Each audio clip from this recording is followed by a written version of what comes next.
Bhuj અંજલિનગર royal city પાયાની સુવિધાઓ આપવામાં ભુજ નગરપાલિકા સરેઆમ નિષ્ફળ, ત્યારે યોગ્ય કાર્યવાહી કરવાની માંગ ઉઠી છે.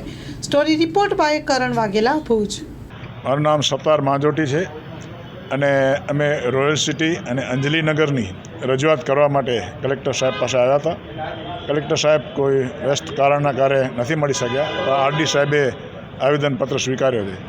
અમારી વારંવારની માંગણી છે કે અંજલિનગરથી રોયલ સિટીનો જે મેઇન રોડ છે, જેમાં 6 થી 7 સોસાયટીઓ આવજાવ કરે છે અને 800 થી 1000 પરિવારો ત્યાં રહે છે, એ રોડ બિસ્માર હાલતમાં છે, તૂટેલો છે.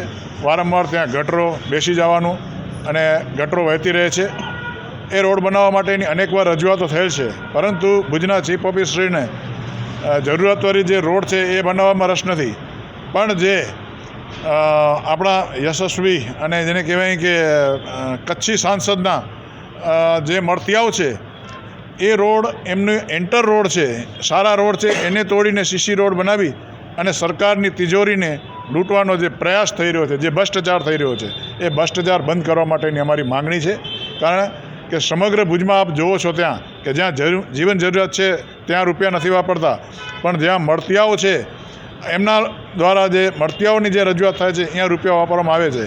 તો મોદી સાહેબનો જે સૂત્ર છે કે સૌનો સાથ સૌનો વિકાસ, તો એનો અહીંયા છેદ ઉડે છે. અને અમે 800 પરિવારો વતી આજે માંગણી કરીએ છીએ કે ખુલ્લેઆમ રોયલ સિટીમાં ગટરોની ઢાંકણા પણ બદલવામાં નથી આવતા અને એમાં કોઈ રોગચાળો ફાટી નીકળે તો જવાબદારી ચીફ ઓફિસરની રહેશે, વહીવટીતંત્રની રહેશે. અને જો આમ કરવામાં નહીં આવે તો 800 પરિવારો દ્વારા રસ્તા રોકવાની અમને ફરજ પડશે.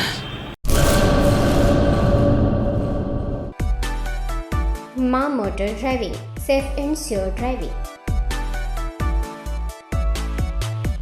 ડ્રાઇવિંગ એ શોખ સાથે આપની મોટી જવાબદારી પણ છે. અમારા ઇન્સ્ટ્રક્ટર દ્વારા સચોટ અને સરળ માર્ગદર્શન.